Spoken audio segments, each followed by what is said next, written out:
Yo, what's up, everybody? Dr. D. So today we're going to be talking about hormones for men. It's boys' time. It's boys' time. Ladies, you can stay, you can watch, and maybe you want to be informed for your men. But this is boys' time today. All right.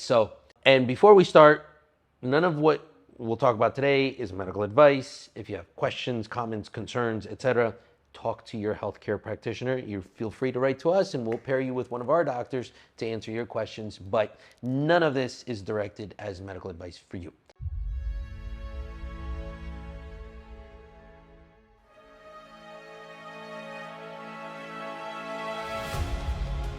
Let's talk about the good, the bad, the ugly of the market, let's say, of hormone optimization. And market is kind of a funky word for medicine, but let's talk about the innovations of medicine and what's really going on in the hormone optimization space and wellness space and longevity space, right? And do you need hormones? What do you feel when you lack these hormones? Or what do you feel when you're on the hormones, and should you be doing cycles, should you not, etc. And let's go from there. All right, so what is a hormone?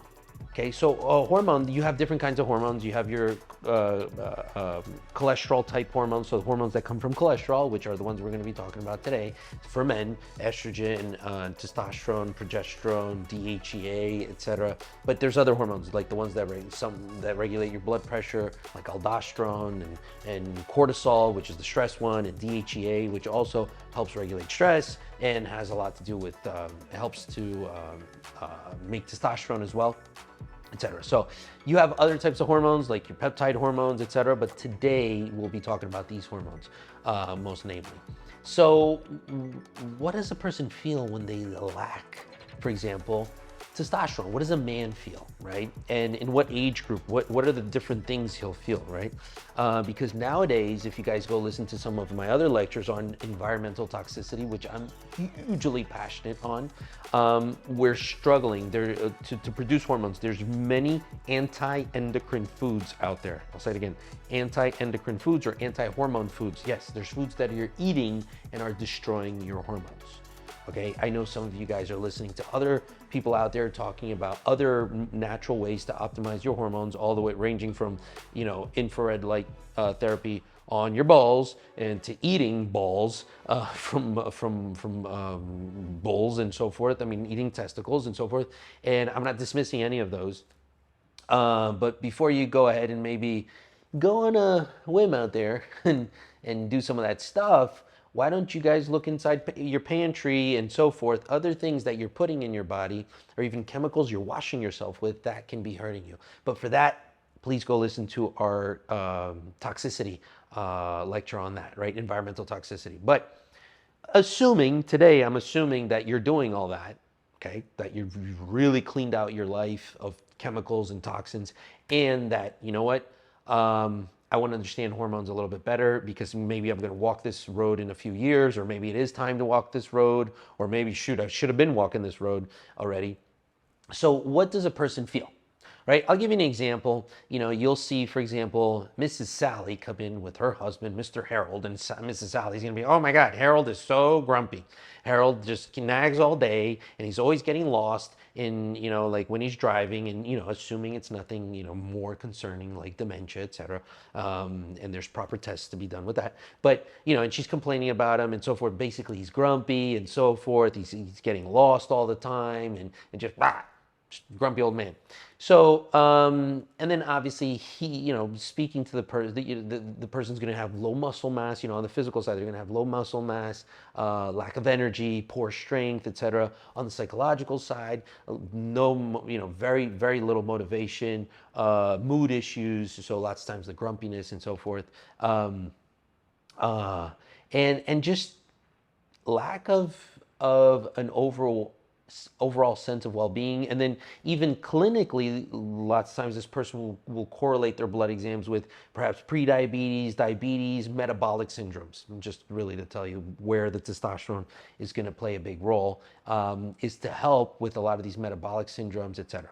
So once you put Mr. Harold on the hormone, And in those cases, say, assuming Mr. Hell's like 80 some years old, you're going to put him perhaps on like a bioidentical testosterone cream.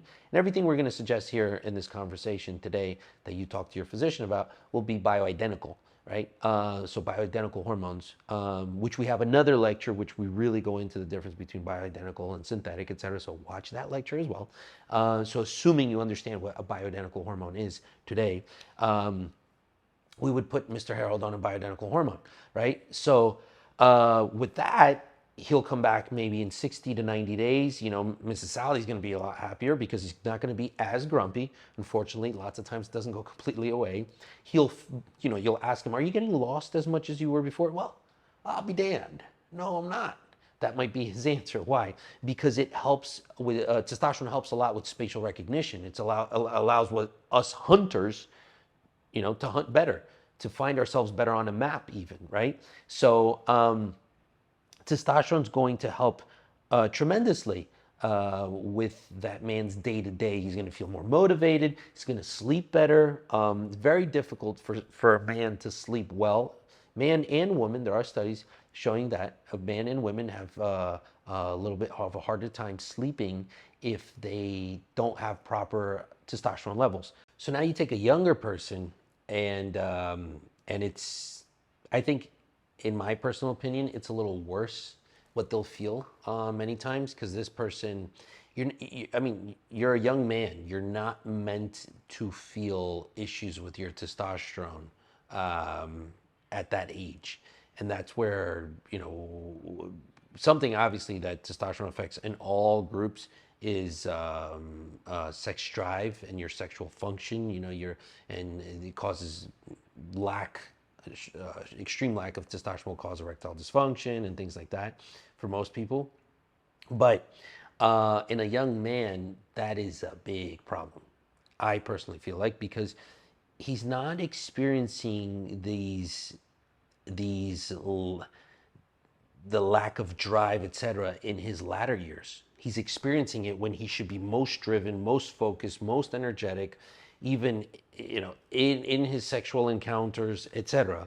He should be feeling great, not subpar or barely making it by through life, right? So I find it that when it's a younger person, it tends to be a lot worse, right? And where at times you can even look like the person is really burned out or even has some depression, etc. And I mentioned a heavy word, which is depression. And I personally think it's craziness that psychiatry and endocrinology don't run closer to each other, speaking in mainstream medicine terms. I particularly believe in a system where it's all connected. So I don't suggest only psychiatry and endocrinology running together. I suggest all disciplines running together. But especially, I think psychiatry not dabbling into endocrinology is craziness, in my personal opinion. But so when you're younger, these symptoms are going to be a lot stronger, or they're going to feel a lot stronger, let's say. Now, obviously, now let's talk about how to replace it or how to optimize it, etc. It's very important to understand what is the pituitary gonadal axis or pituitary testicular axis, right? Because why give testosterone to a young person if they still can produce the testosterone? And many times that will be provoked. The action of the pituitary communicating with the testicle will be provoked with things like Clomid or clomiphene citrate, right? And typical dosing will be like 50 milligrams 3 times a week, or sometimes you can even see up to 5 times a week. But good dose would be 50 milligrams 3 times a week. Which I'm not a big fan of clomiphene at all, and I'll explain why in a little bit. Or HCG, human chorionic gonadotropin hormone, which is in the body. That's the hormone that, when a woman thinks she's pregnant and you do a blood test on her, you're going to test her HCG levels. And to me carries a lot safer profile than clomiphene. Clomiphene does affect a little bit cholesterol levels, etc. But I'm not a big fan, and you guys if you've heard other lectures that I've done, I'm not a big fan of using things your body does not recognize. At our company, we test people for all kinds of environmental agents, all leaky gut, polyreactivity, etc. And when you're introducing into your body medications your body does not recognize, your body can go ahead and attack them. So I always suggest to limit the amount of foreign medications you're putting into the body, if any, right? And just keep it to what your body understands. Your body's designed to consume certain things, right? I'm not saying that medications don't have their place. You know, if you have an infection, you have a cellulitis case on your body, and you need to take your antibiotics, right? But for the most part, I don't particularly think taking clomiphene citrate for a few years, or even for, especially for a few years, is not the best idea. But the whole point is you could potentiate your axis, right? Especially if you're younger. And some guys respond very well even into their 40s, right? Where you turn on that person's axis and that person actually produces their proper level of testosterone, and they'll start to have those good feelings of well-being, etc. Helps with fertility. So for example, clomiphene and HCG. HCG is widely used in by fertility clinics, etc., fertility doctors, to help women to become fertile. There's a lot of studies in regards to that, and particularly, I feel more comfortable with things that have more studies behind it, right? And proper studies. I'm not going to get into here the quality of studies and how they're made, and how scrupulous or unscrupulous people are behind these studies. But whole point is HCG, there's things to stimulate your axis so then your testicles actually effectively produce the testosterone. And there's other things like, and I always like to do a little peptide tangent. There's a wonderful peptide called DSIP, Delta Sleep Inducing Peptide, really good for sleep. I've mentioned it on our sleep lecture, but really helps activate LH alone. So LH and FSH are the two hormones your pituitary is secreting, which one stands for follicle stimulating hormone, and the other one stands for luteinizing hormone.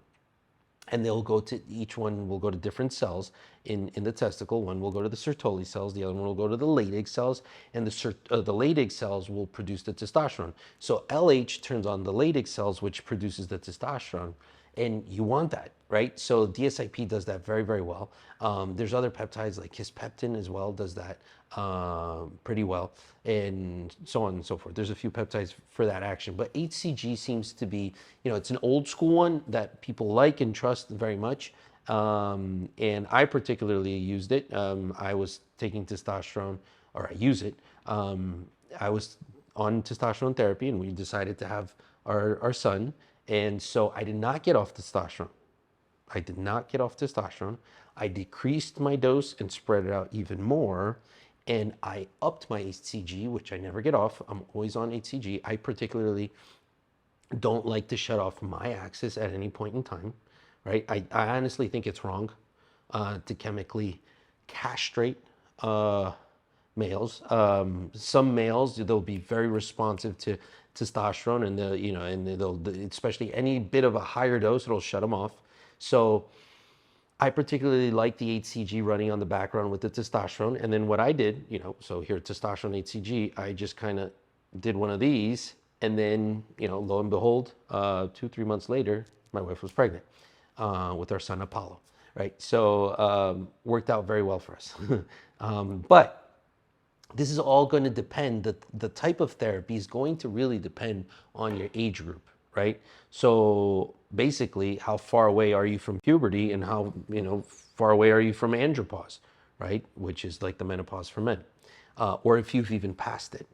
So you'll also notice that some young men, you can give them the clomiphene, you can give them the HCG, and they're not responding. Albeit they're not the ones in the 20s to 30s, more the younger adults in kind of my age group, 35, 40, that right there, you start to have a little bit of a harder time to produce that testosterone, and you're optimizing the body, and it's really not getting past a proper level of total testosterone, right? And what would that proper level be? So let's talk about the scale. So roughly the scale goes from about 300 to 1200, okay? Um, it varies a little bit. I've seen labs now go to 980. We work with another lab that goes to 1500. And in different countries, these numbers vary. But I know the upper limit has been coming down as well a little bit, but it's a massive range, right? And I've spoken to doctors that say that, they would not optimize testosterone, supplement testosterone, unless it was a 10. I've spoken to a physician in regards to this. So I particularly, for me personally, I don't agree with that because I have a life to live. I want to be the best I can be, live the most fruitful and fulfilling life that I can. And I really do believe that my hormones being optimized is essential for me. I remember the days I was in after med school, I was doing a research here at Cleveland Clinic, and in metabolism, actually, in the general surgery department. And I was feeling terrible, and that's when I had to be put on bioidentical hormones, and it really changed my life. It really changed my life, and I always like to say after that moment, I was a comeback story. I still had to, learn a lot to get where I am today chemically, to a point where I'm feeling really, really good. But it really was a game changer for me and kind of opened my eyes, right? So now, say the person is a little older and they decide to go on a testosterone optimization program, hormone optimization program. It starts to get a little trickier because one thing is when you stimulate the body, say you use an HCG, for example, simple HCG will do it for, sometimes kids, in their early, even 20s that are, parents don't understand, why are you on the couch? You graduated college or you're in college, you're declining, your grades are declining, you're a slouch, you don't want to go look for a job. And it's like, wait, hold on. What does this kid look like chemically? Right? And no, the answer, in again, my opinion, is not to give, hey, here's an antidepressant, here's this, here's that. It's to dig and get data first. Okay, it's important to understand. Let's get data and understand and put this data on the table, right? Not the checkup mentality and so forth. But so one thing is when you take that young man and you give him the HCG, and his body will kind of know to do with the HCG, and things will, the free testosterone and so forth, and then the estradiol, and then the SHBG, and what are these molecules that you're talking about, doctor? The estradiol, SHBG, etc., DHT. I I believe when you turn on that pituitary and let everything, with the HCG and so forth, and let everything kind of run its course, um, shouldn't intervene in that too much, right? Or at all. Just turn it on and let the body do its thing. Now, when you introduce testosterone into somebody's body, an older gentleman, so via cream, via injection, via pellet, which I'm not a big fan of pellets. It's hard to control. I always say if you're going to do a pellet, at least do a round of injectable testosterone first, so you kind of get the how does it feel, etc. And even for the physician applying the pellets, gives them an idea of where you're comfortable. But so on actually the replacement of the testosterone, that's where it starts to get a little trickier. And you'll see a lot of hormone clinics nowadays do, hey, here's one injection of 200 milligram testosterone a week. Or now you start to see some guys splitting it up, which I definitely think you should split it up. But whole point is, and you'll see classic 200 milligram per ml, 1 ml a week, and call it a day. And that dose can be somewhat high already for men, causing gynecomastia, causing hair loss, causing acne, etc. And also just like one big shot, one bolus of like that high level of testosterone, particularly just turns on a bunch of little issues in the body, especially if you're using like a shorter ester. Well, not especially. I mean, cypionate, ethionate, propionate. You're going to start to run into issues when the body sees that surge of testosterone. I mean, just do the test yourself. Take a shot of 200 milligrams per ml or whatever it may be, even 100 milligrams per ml. I personally think it's a lot in one shot for wellness purposes. If you're a bodybuilder and listening to this, I know the dosages are a lot higher, and there's a different reason for doing so in the sport. But going back to, for wellness and day-to-day purposes, and just, looking, having a decent wellness type physique, even I think 100 milligrams per ml in one shot is too much. So I particularly like to split the dose at least 3 times a week. And I know for a lot of people that's a lot, but using small little insulin needles, yes, you could do it with like a little 29 gauge half-inch insulin needle, and it takes a minute to pull, but if you throw a lot of air into the vial, you throw a lot of air into the vial, you're going to have to throw about 20 cc's of air into the vial. So I suggest getting one of those big syringes that one shot is 10 cc's. You do about 2 pumps of those, and that needle starts to push back on you. Then you get the insulin needle, pull it, and then what I like to do is go take a shower and clamp it on the kitchen cabinet or some kind of cabinet, and then go take a shower, right? Or you can even empty out a bottle, a plastic bottle, take out the lid, and then just put the needle in the vial upside down, and the vial won't go through the plastic bottle, and just let the needle collect. When you get back, just adjust it to the dose you want. That's a little bit of hacking there. But whole point is, I like to split that dose. Okay, I like to split that dose just for me, so I can emulate the body's natural cycle. I don't want peaks. I don't want peaks and valleys. Okay, I want to emulate that body's natural cycle. Your testosterone shouldn't, your regular testosterone shouldn't be varying too much. There's an interesting study from Harvard Business School showing how your testosterone will increase about 20% when you're in a power position or just a fighting position for about 20 minutes. When you're, engaged for about 20 minutes, like I said, like in a power pose or something like that with level of confidence, you can actually boost your own testosterone. So for those of you that also mind over matter, and you believe you're going to raise your testosterone, you will, but not continuously. It comes a point you're going to have a baseline, and that's what we're talking about today. So now once you give that testosterone, say you put that person on a protocol of, you split, say 150 milligrams, 3 times a week, so 50 milligrams at a time, which that's already a pretty aggressive dose. Now that testosterone is going to start to do things in the body. It's going to turn into estradiol, so it's going to aromatize, right? There's an enzyme called aromatase that's going to turn into estradiol, which is a type of estrogen. It should be called estrogens because there's estrone, estradiol, estriol, etc. So estradiol, then that there's a huge play on this. That's like, oh, you really got to limit your estradiol levels and take a lot of aromatase inhibitors like Arimidex or it's called aromatase inhibitors. Some people take things like letrozole, which is no, that's way too strong to suicide inhibitor. So it affects the enzyme aromatase a lot stronger. So when testosterone converts to estrogen, men tend to like, oh my God, I'm going to turn into a chick. Let's cut this out. No, hold on. So you want to limit that action, and there's wonderful things that you can use for that. More on the natural side. So, for example, perhaps trying chrysin is something really cool to help inhibit that conversion of testosterone to estrogen.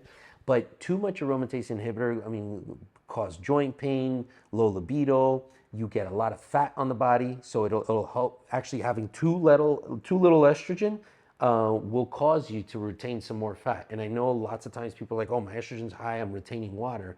Like, hold on. So, and it's kind of like for every 100 molecules of testosterone, there should be about 10 of estrogen. Obviously, as you start to get higher, if you start going over into the thousands or over 1,000, that math is not going to work out too well. And then that's probably when your dosages are too high.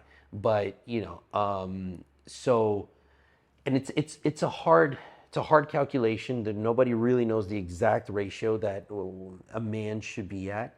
Every man varies, but there's a sweet spot, where the estrogen should be at, and 30 to 50 is a nice sweet spot. Sometimes you hear 30 to 60, etc., but 30 to 50 is a pretty good sweet spot, in my personal opinion, for myself. And then the testosterone level, it's not about total testosterone, it's about free testosterone. So free testosterone is what's most important. And many times you'll actually see a guy with a good total testosterone, 600, 700, 800, but their free testosterone is very low. And why is that free testosterone so low? Because it's being bound by a molecule called SHBG, sex hormone binding globulin. That's what it stands for. And it's a molecule released by the liver. Now, there are different strategies to decrease this SHBG. And there's people going as aggressive, physicians as aggressive as using oxandrolone, which is also called Anavar, or stanozolol, which is also called Winstrol.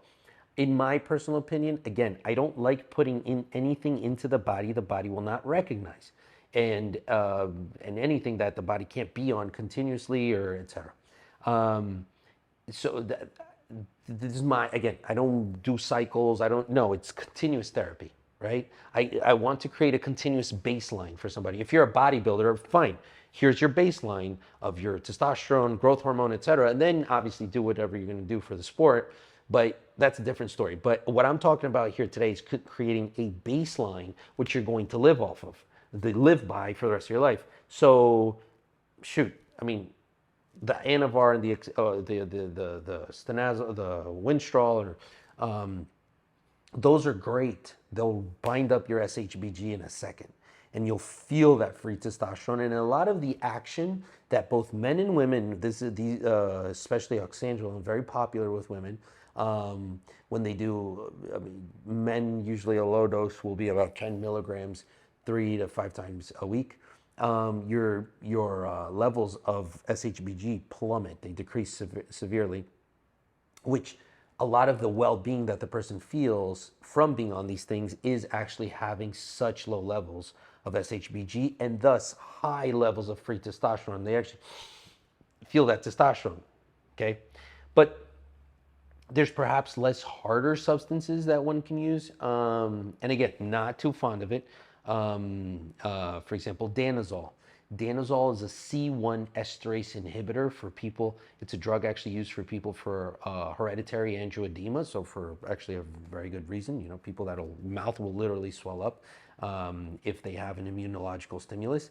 So this works very, very well. I've had to use it a few times, because at least in our company, I'm, as far as I know, the worst person for SHBG. I actually will have massive. I've seen my numbers in around 150 before, and I mean, you can give me all the testosterone you want, I will feel terrible. I will feel utter. I mean, I don't feel the testosterone. You give me the testosterone, I'm not feeling it. And I've heard theories too, where it's like, hey, you can go ahead and just keep giving more testosterone to the person, so they can, you know, their SHBG levels will finally plateau out, and the person will have more levels of free testosterone. No, for me that doesn't work. I actually really need to lower that SHBG. So there's times I've had to use danazol as an intervention, just 30, 60 days. But there's other therapies that are really cool as well to lower SHBG. For example, boron. Typically a capsule will have about 3 milligrams. That doesn't really work too well for a guy like me. It's not going to work too well. I need to take more. So about 6 to 9 milligrams daily for a period of time. You know, let that SHBG come down.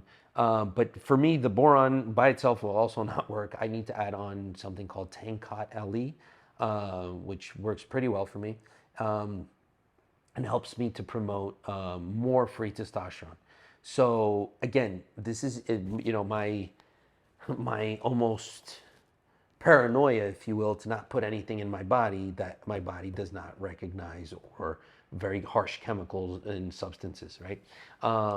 Boron being a little bit more natural. I mean, it's on the periodic table of elements, etc. But there aren't, I can't find any long-term studies on boron and Tankot Ali. But also, increasing levels of SHBG is related also to many other environmental factors as well. It's related to other hormones like insulin and T4 from the thyroid. And it's interesting, because as a person becomes more metabolically enhanced, and having better insulin levels, it actually contributes to having worse levels of SHBG. So go figure. So SHBG is a hot topic. So is aromatization of testosterone into estrogen. So basically, you're putting the testosterone into your body. He's going to convert into estrogen. SHBG is going to come around, and then there's another molecule that us men we really like, but boy oh boy does this molecule have a nefarious side to it, which is DHT, dihydrotestosterone. So dihydrotestosterone is the one that, it's 5 times more potent than regular testosterone, so we love it. However, it's going to cause issues with prostate in older gentlemen. And I know some of you guys just thought my PSA, which is your prostate specific antigen, it's a tumor marker for prostate cancers, etc. It's actually one of the worst tumor markers, if not the worst tumor marker for a type of cancer. So don't get too hung up on PSA. And if you're gonna do PSA, do total and free as well. And that's a conversation for another day. But so the thing is, testosterone, when he converts to DHT, there's an enzyme also in between that process called 5-alpha reductase. So now 5-alpha reductase, there's 5-alpha reductase inhibitors like finasteride and dutasteride. Those I'm hugely not fond of, and I actually preach against them pretty avidly, especially there's something called the post-finasteride syndrome foundation. So, if you're using finasteride, especially because you're concerned about hair loss, etc., because DHT, that's another side effect, it makes you lose hair, makes your hairline recede, is questionable. So, for example, I really like DIM. I think any guy taking testosterone should be on DIM, a good 400 milligrams a day. So DIM stands for diindolylmethane, which is found in cruciferous vegetables and helps block the action of estrogens.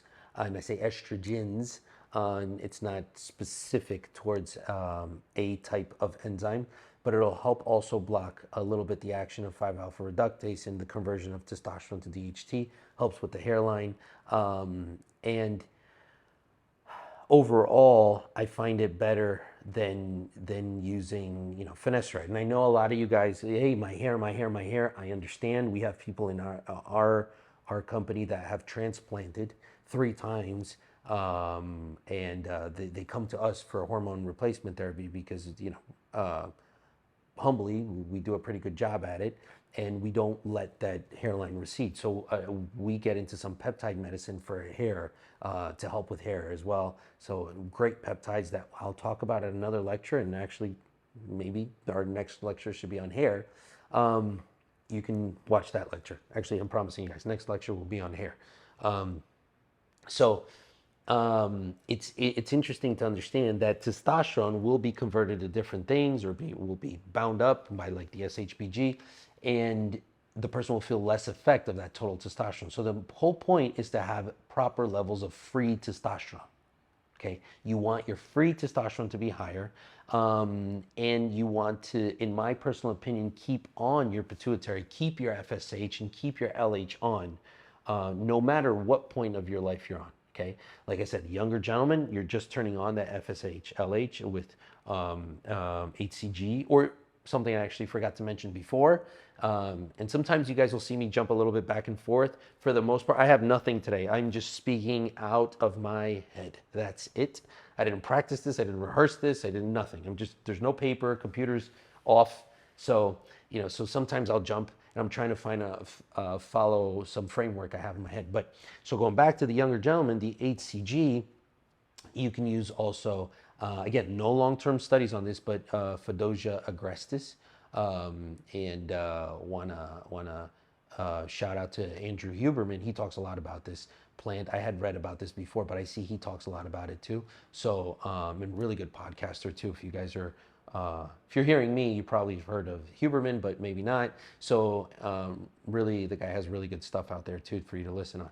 But, so the whole point, going back to the testosterone, once you introduce testosterone into the body, different things start to happen. And me personally, I like having my testosterone levels at about 1,000.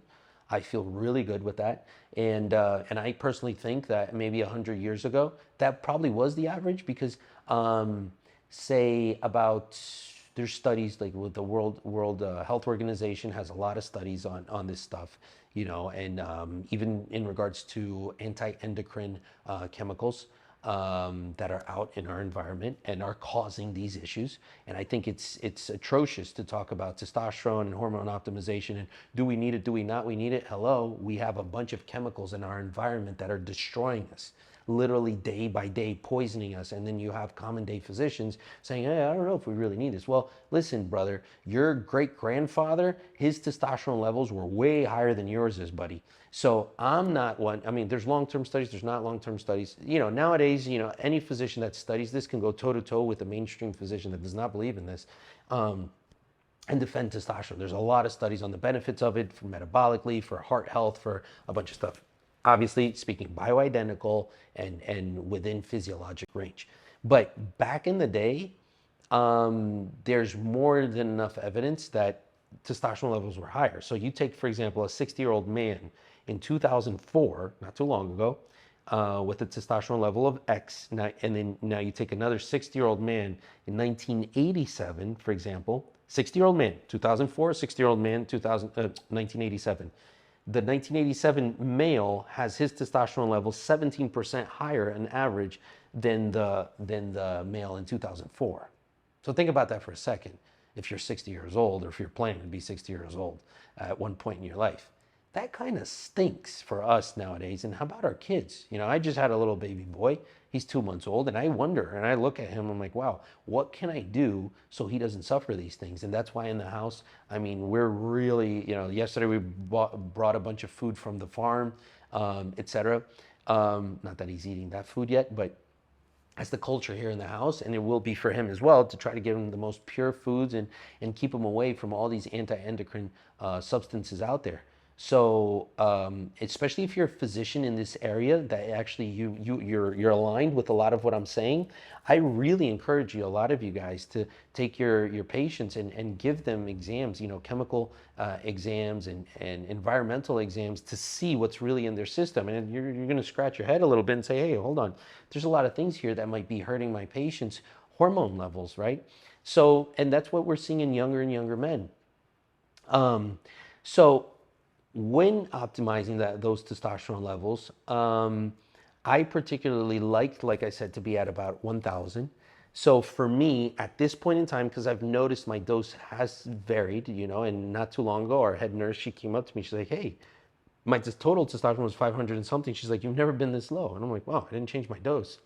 And at that time, I was doing, I was actually doing zero point 0.3.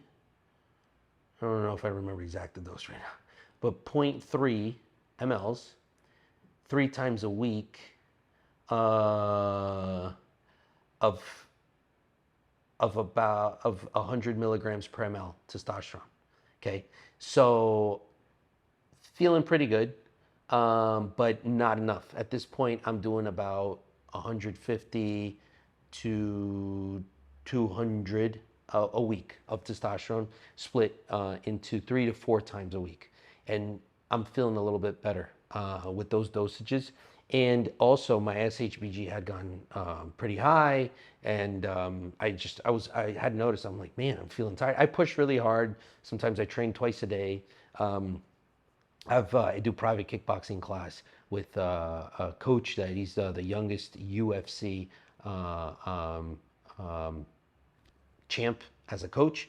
So like to give him a shout out because he really pushes me. And then I train in the evenings jiu-jitsu one-on-one with Cyborg 12 times world heavyweight champion. So another shout out to him. I mean, these guys really push me. I'm not telling you I go to class and just like, no, I really go. And then I have my personal trainer, which I hit the weights, etc. I run my business, have a family, etc.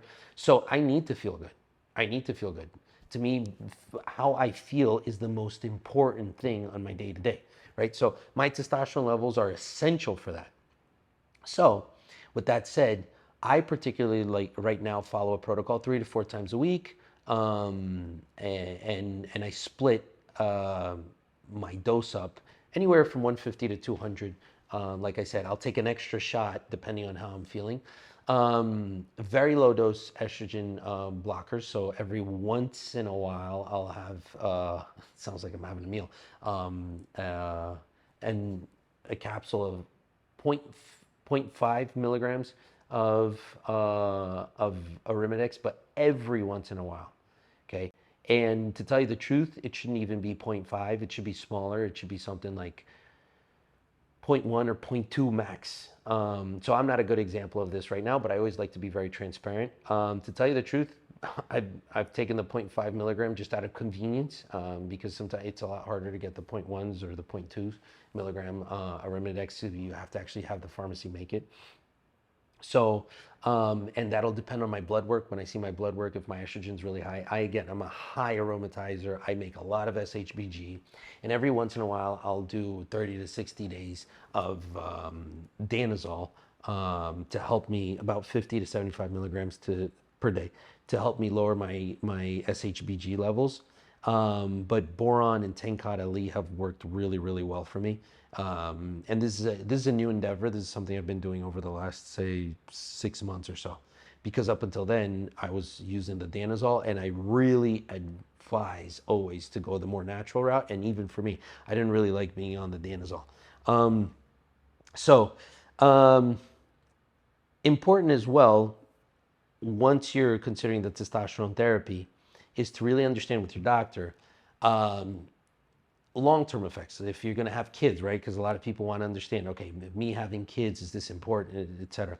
We find that as long as you're doing the HCG adequately with the testosterone, and you're having your proper cycles of or not cycles, right? I told you before, I don't really like that term, cycles, but when you're having your proper cycles, again, cycles of blood work, and you're seeing your blood every 3 months, and you're making sure that FSH, LH is on, right? That's, to me, the way to go. And it's also helping to promote fertility, right? So, and I've even seen protocols as aggressive to, some guys don't want to get off the testosterone. Well, they'll do their 0.1 mLs of testosterone 5 days a week, and they'll do their HCG 0.5 or even 0.6 mLs of HCG, saying at a strong concentration, about 10,000 IUs per ml, and where they'll do that for 5 days a week, and that'll lots of times be successful for these guys to have kids, etc. But again, these are some protocols that I have seen that have had success with multiple men to have their kids and to stay on the testosterone, because lots of times the guys don't like getting off the testosterone to have children, right? So testosterone therapy is something that I do believe that if you can, I don't want to say if you can push it back, because it's like something that's bad for you. It's like, okay, no, let's only use this because it's bad for you, so let's only do it later. No. To preserve your function, use your access as much as you can. Like I said, if you're on testosterone therapy, I think you should still preserve your testicular hypogonadal, your pituitary gonadal axis. Okay, I don't think it should be shut off. However, you'll see lots of times nowadays people just doing testosterone 1 shot a week and calling it a day. I particularly don't subscribe to that too much. So consider your levels of free testosterone. So here's some takeaways. Consider your levels of free testosterone versus total testosterone. Consider also the molecules that are affected or that affect your testosterone. So like the estrogen or estradiol, right? SHBG, DHT, these molecules are gonna play a role with your testosterone and how you're gonna feel. And ultimately, put in consideration how old you are and what spectrum are you in, and basically how well is your axis responding to a therapy where it's going to promote its own testosterone. So, for example, something like HCG, or even very old school, but Clomid or clomiphene citrate, same thing, or even Fedosia agrestis, where you're turning on your axis, or something like a peptide like DSIP or kisspeptin, gonadorelin. There's a few peptides that'll turn on your axis, so you produce more of your own testosterone. Or when you actually get on the therapy, and if you're going to do injectable therapy, which in particularly I'm a big fan of, splitting up your dose, focusing on getting that free testosterone higher, working with a physician that understands this. Also, versus perhaps pellet, not maybe the best idea, unless you're really not going to stick to those injections, and it might be too much work. Because honestly, the times I see people going for the pellets is when it's like, oh my God, it's too much work, and let me just stick to the pellet. Or bioidentical cream, right? Like I mentioned, for older gentlemen seems to be a really good route, okay? So listen, guys, I went way over the time I planned to speak today. A lot of detail on the testosterone therapy side of things. Make sure you speak to your physician and see if this is a good option for you. But testosterone, like I like to say, is the hustler's serum. So go hustle, baby. Let's go. Dr. D, see you soon.